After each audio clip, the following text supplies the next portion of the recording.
Hi, I'm Stephanie Heinchon, and I am pleased to introduce myself to you today.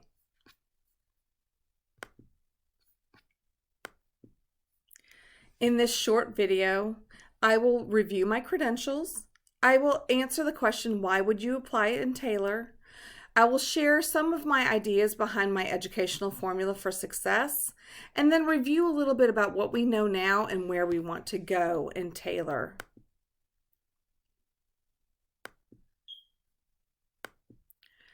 I was born to be an educator.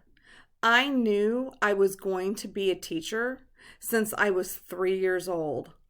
From the moment my baby sister was born, I knew I was made to teach people. I wanted to teach that baby girl everything I knew, and it didn't stop with my sister. I taught my friends, I taught my dolls, I taught my Barbies, anything or anyone who would play school with me. I've been in the field of education for 26 years and have taught at many various grade levels. As you can see from this photo, I'm a very hands-on principal, and I've not lost sight of what it means to be a teacher. I have a broad range of experiences and skills that positions me to be a different kind of principal. I have obviously taught in the classroom. Ironically, it's still one of my favorite things to do. I find it to be an art form. So don't be surprised when I'm not in the front office, because I might be modeling a lesson for a teacher or jumping in to cover a class or even pulling some tutorial groups. Keeping up with the art of instruction makes me a better principal and a better instructional leader. I've also been a staff developer where I've trained teachers across the state. I also was a reading specialist. I hold a reading specialist certification, and I've used that at Region 13, at Bastrop, and I've also been a reading interventionist in Austin ISD and the University of Texas. And obviously, I have held many administrative positions. I have 3 beliefs that define me as a leader. The first one is relationships. Without relationships, you cannot build trust. Without relationships, you cannot build communication. Without relationships, you cannot build collaboration. Building relationships is the key to creating a climate and culture where everyone feels heard and is included. The next is data. With data, it's important to build a culture where all forms of data are constantly reflected upon, but used to drive instruction. The most important data, to me, is the formative data. If teachers wait until interim data, they are not responding to daily data to monitor and, more importantly, adjust their instruction.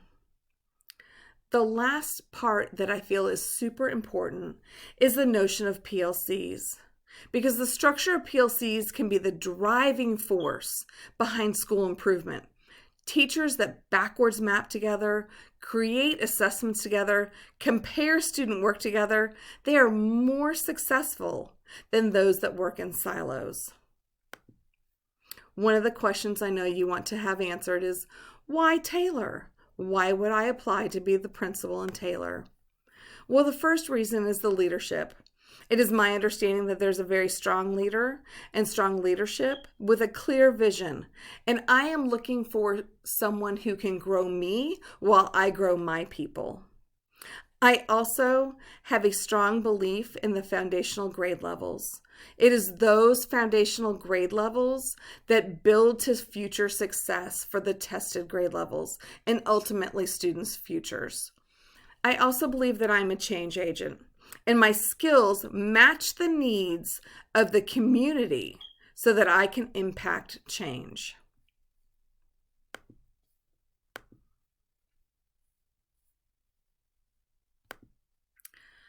I have a small little formula for success. The first one being clear expectations with ongoing monitoring. The next is multi-tiered systems of supports. And the last is a collaborative culture.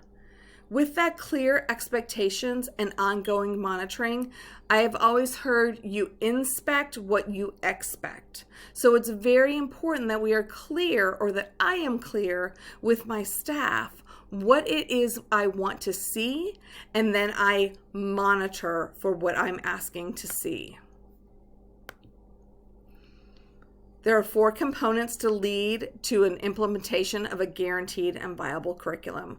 That is behavior management, which includes PBIS, a tiered system of supports, and social emotional needs.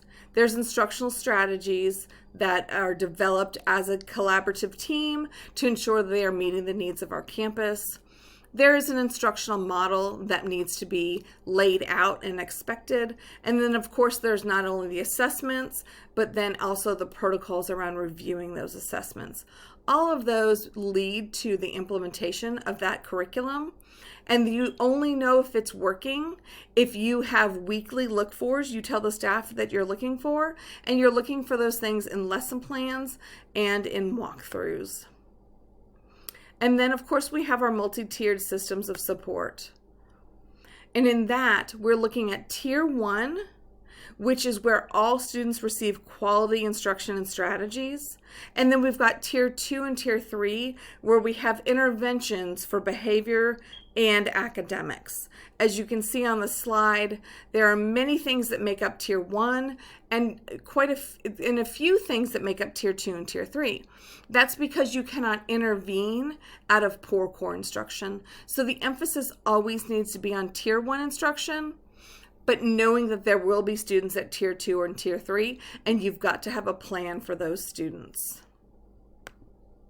And last is the collaborative culture.